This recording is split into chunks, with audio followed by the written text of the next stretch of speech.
Francoeur, Bonjour, ouais.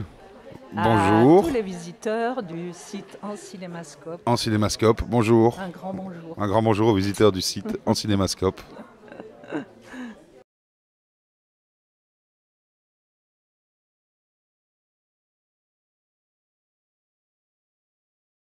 Alors, bon, moi je connaissais Anne Siro et Raphaël Balboni depuis plusieurs années, enfin, amicalement. En fait, moi, je suis acteur seulement depuis presque 4 ans maintenant. À la base, je suis réalisateur de films aussi, documentaires. Et quand je leur ai dit que je voulais me frotter au jeu, ils m'ont donné un rôle dans le court-métrage qu'ils ont fait avant de faire ce film-là, qui s'appelait Avec Thelma, enfin, il s'appelle toujours Avec Thelma, où j'ai eu un petit rôle. Et puis ils m'ont proposé donc ce rôle-là dans Une vie d'aimante. Et j'ai même pas hésité avant d'accepter. Enfin, pour moi, c'était vraiment une très bonne nouvelle et je suis très content d'avoir fait le film. Eh bien, alors, je ne les connaissais pas, contrairement. Je ne les connaissais pas et ils m'ont appelé parce qu'ils m'ont vu dans un film d'Emmanuel Mar, je crois. Ils m'ont appelé et en fait, j'ai cru que je passais un casting, qui faisait un essai avec moi.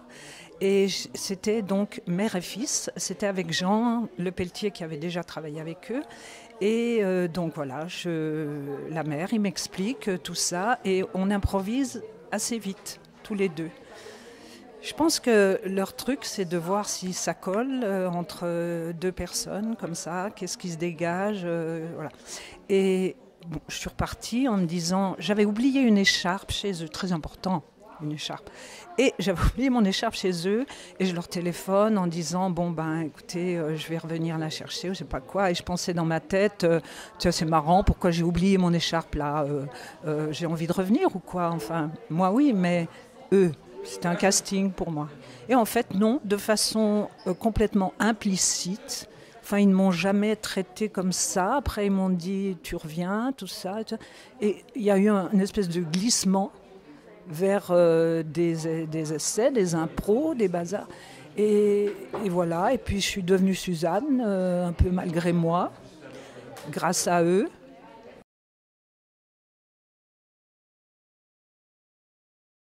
Je ne connaissais pas du tout ce terme, ni voilà. Alzheimer, assez bien parce que j'étais allée voir plein de trucs, parce que j'avais des amis qui avaient des parents et tout ça. Et aussi, j'avais joué au théâtre au moins 2 fois dans des pièces qui traitaient de ce sujet. Je suis allée voir des vidéos, Alzheimer, enfin je me suis nourrie de ça, on va dire.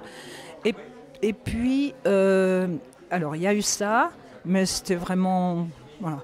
Il y a eu l'écoute, il y a eu Raphaël et Anne ont eu un cas dans leur famille, donc ils savaient de quoi ils parlaient et ils ont commencé à alimenter sur des choses très factuelles, quoi. C'était des choses que la maman de Raphaël a fait pendant sa maladie et tout ça, donc c'était très, très documenté, voilà. Donc ça a aidé beaucoup. Et la sœur de Raphaël a fait une radio, un documentaire radio sur sa maman pendant la maladie, quand elle commençait à perdre des mots, quand elle commençait à répéter des phrases en boucle. Et de ce truc audio, j'ai tiré vraiment cette idée qu'il y avait une énergie colossale là derrière. Parce que l'énergie de la parole était dingue, elle était droite, elle était ferme, c'était comme ça, et pas autrement. Et c'était fou, quoi. Ce documentaire est vraiment très beau. Et du coup, c'est ça, voilà. Et puis, quelqu'un m'a dit hier soir que sa maman avait eu cette maladie et il m'a dit, mais c'est exactement ça. Je me suis dit, alors bon, voilà, le pari a été gagné, on va dire, c'est ça. Hein. D'abord, dans les relations entre les différents acteurs, il y a eu beaucoup de répétitions. Donc la méthode de travail d'Anne et Raphaël est assez particulière en cela qu'elle ne se base pas sur Enfin oui, il y a une trame narrative, mais il n'y a pas vraiment de dialogue. Et les dialogues se construisent au fur et à mesure des répétitions qui s'étalent sur quasiment 1 an. Donc en fait, c'est vrai qu'on ne s'est jamais vu à deux pour préparer des scènes.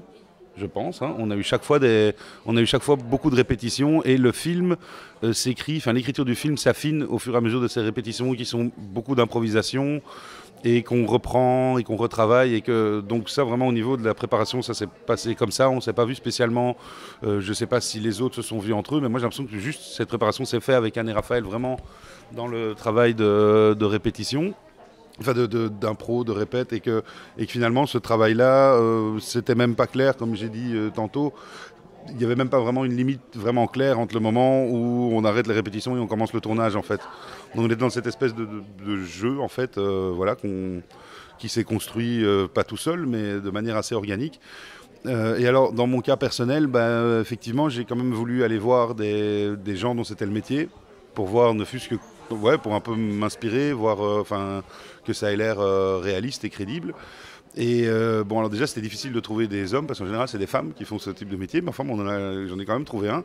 Et j'ai passé un peu du temps avec lui. Et j'en ai tiré, je pense que ce que j'en ai tiré, c'est une espèce de ligne directrice de mon personnage, qui est de Kevin, donc de ne pas contrarier.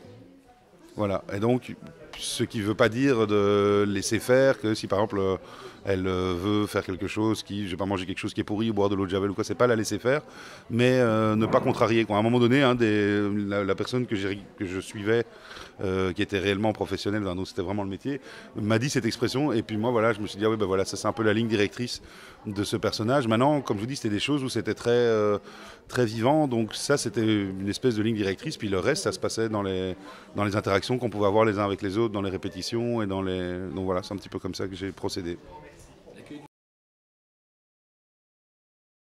J'ai eu l'impression effectivement que c'était un accueil assez positif. Bon, alors évidemment, les gens qui n'aiment pas le film ne viennent pas vous dire qu'ils n'ont pas aimé le film en général, mais j'ai eu vraiment l'impression dans la salle que c'était... Enfin, moi, je trouve que je ne suis pas très objectif, mais je trouve que c'est vraiment un beau film, et j'ai l'impression que c'était un point de vue partagé.